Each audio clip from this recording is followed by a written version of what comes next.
Hello, everyone. I am Anthony Nathel. I'm going to be facilitating the healthcare faculty and advisor kickoff meeting. This was kind of short notice, so this is just a video recording. Some people may show up throughout the Zoom meeting, but the new program chair, Dr. Serena Williams, had a prior engagement and asked that I share a video with you before we get started.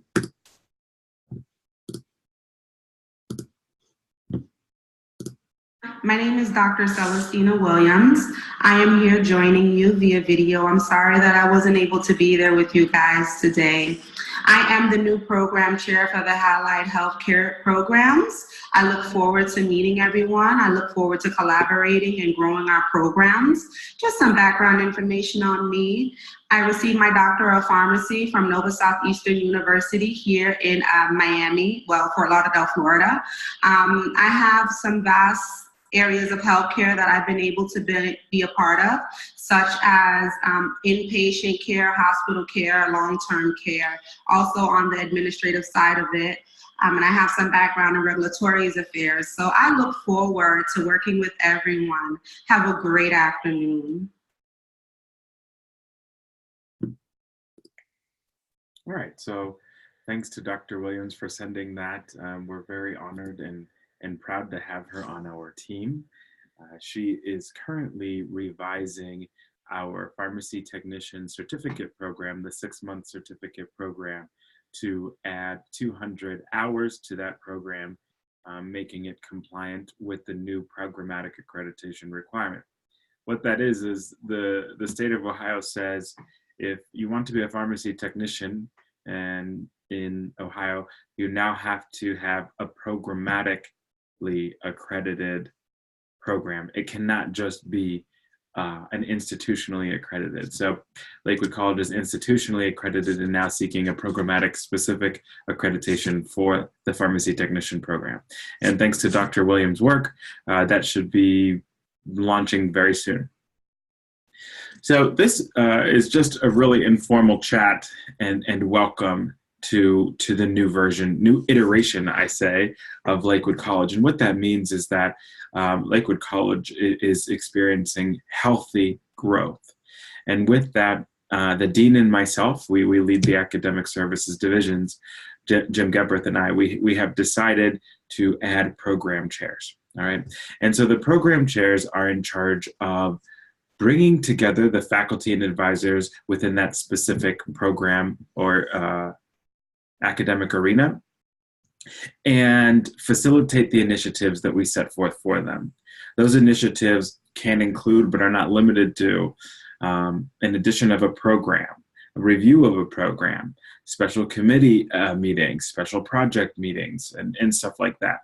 As we grow, this is just a natural next step in the development and growth process. So we have 3 program chairs currently. We have a 4th one on the way. She's already accepted the position.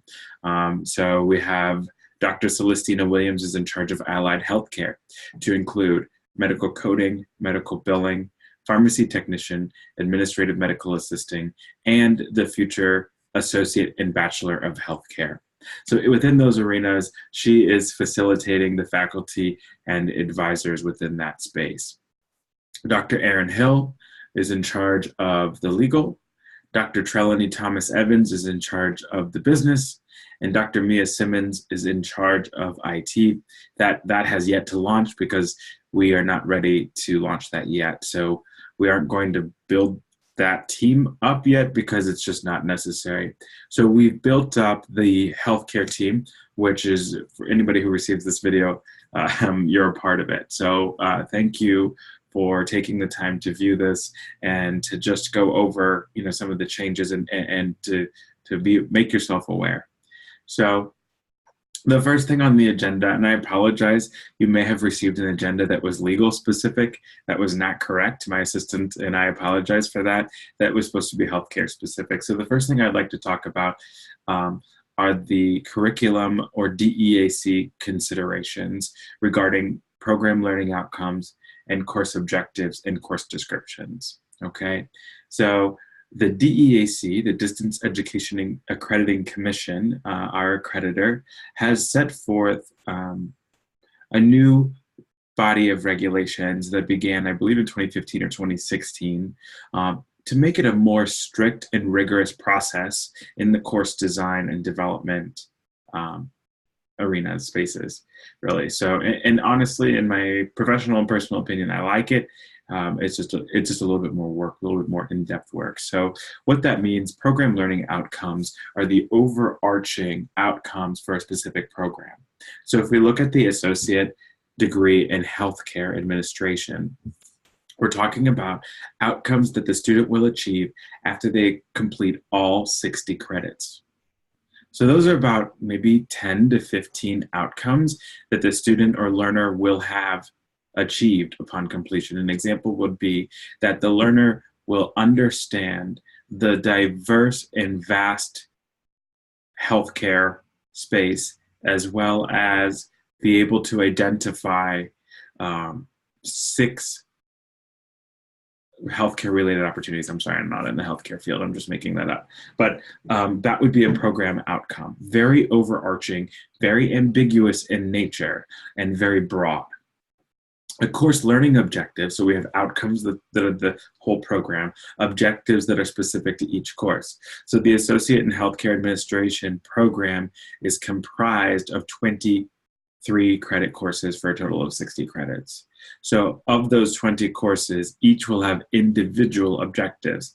Typically, course objectives, there are a number, maybe 5 to 10. 8's a good number. I like 8, but 5 to 10 course objectives.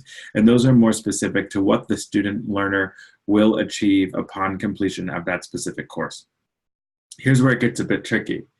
Those course objectives must be linked to a program outcome. It's very, very possible that let's say I have 8 course objectives in the medical terminology course that I'm teaching.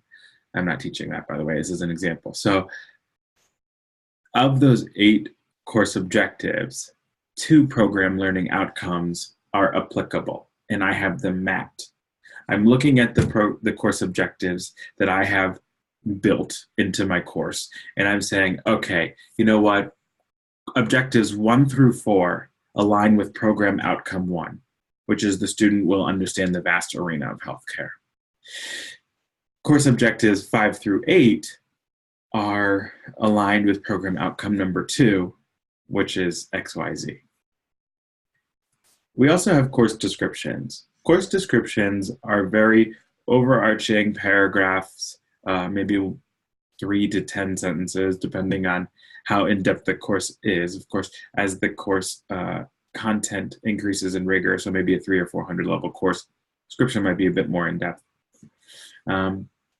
Anyways, a course description is something that it describes what the course is. So it really is a definition of the course. It's the Merriam-Webster of the course. Okay, so that was just a brief overview. If you have any questions about that, I am very, very familiar with this, mostly because Jim and I oversee most of what goes on in the DEAC. Between Lakewood College and the DEAC, and also my doctoral education revolves around this. So be more than happy to explore those even more regarding the course design process. So the next thing we want to talk about are best practices in grading and engagement.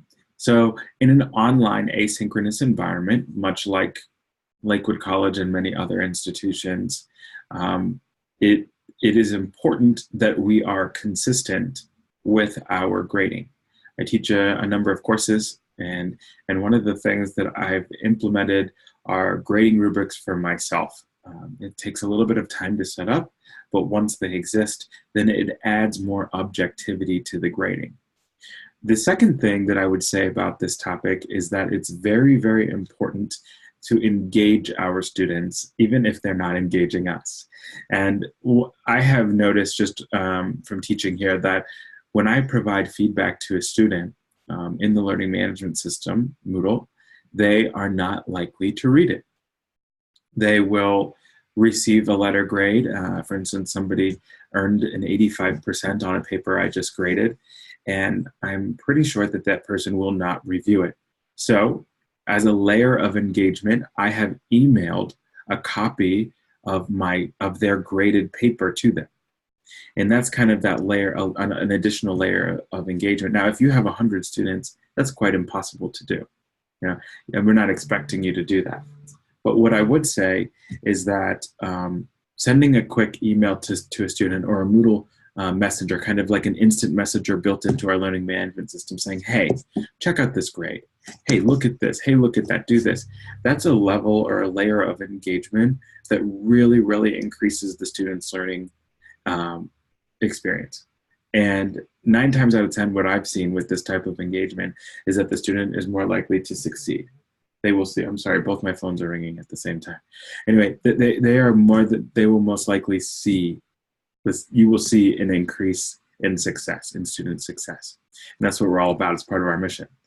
So that's really something that I would encourage all people who are facilitating knowledge here, either now or in the future, to consider.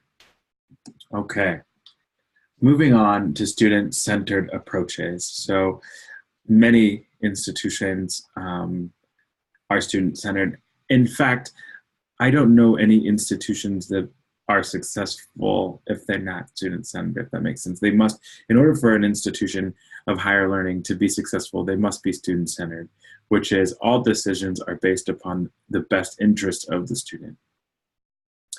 We provide a very individualized approach to our support services. Our education is pretty much the same. The curriculum hasn't changed, other than to remain current with the market standards. And other than that, we have not changed the learning. However, how we approach support to include advisors and faculty, to include all stakeholders, has changed and improved and will continue to change and improve so that we are always catering to what is best for the student. So just keep that in mind, that every single decision that we're making is specific to, hi Lauren, welcome. So every single decision is specific to, hi Lisa, I can't hear you guys. Let me just chat you.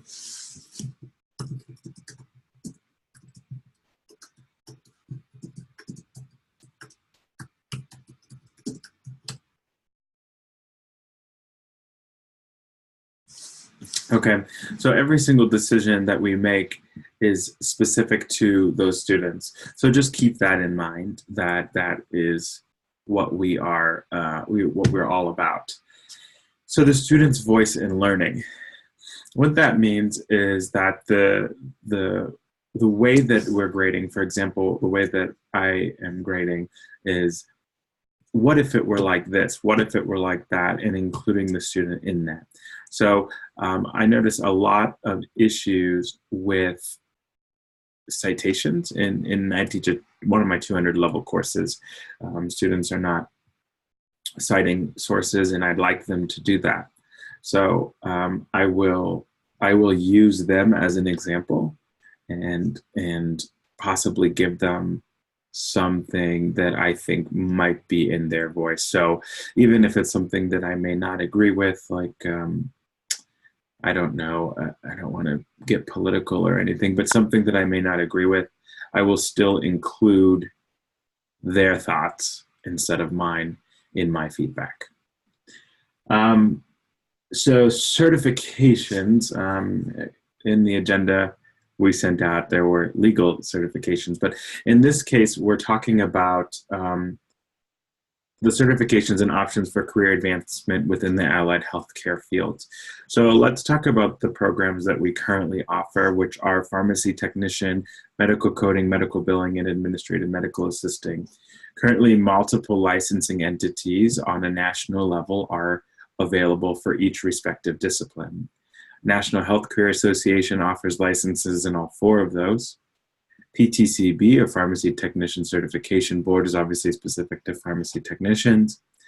AHIMA, AAPC, and a number of other national licensing entities offer professional certifications for those fields. It is important that we are aware of them. We do not have to memorize them. We just have to be aware that they exist, because when we are facilitating knowledge to our learners, they may not be aware, although we are here in the administrative offices, we are sharing this information with the students. They still may not be aware of it for whatever reason. Life gets in the way and we don't always read every single email. So it's quite possible that the students are not receiving the information that we would like them to receive.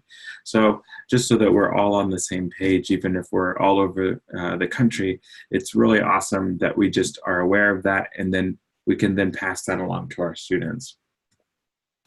So what does the future look like? Excuse me for that. So the future of Lakewood College is quite exciting. We had a bit of a snafu with the reaccreditation. I'm sorry, not the reaccreditation. That was not an issue. The expansion project, the addition of the 7 new programs that we all have been working so diligently on. The DEAC does not have a problem with it, our accreditor. However, the Ohio Department of Higher Education has taken a bit of a back seat to it, causing a delay. So we finally, actually just last week, after reaching out to them at least 25 times, we finally received dates. So the expansion project will be reviewed August 12th and 13th by the Ohio Department of Higher Education. They then have 60 days to provide us feedback. If all feedback is positive upon those 60-day completions, we can start looking at enrolling in the near future after that.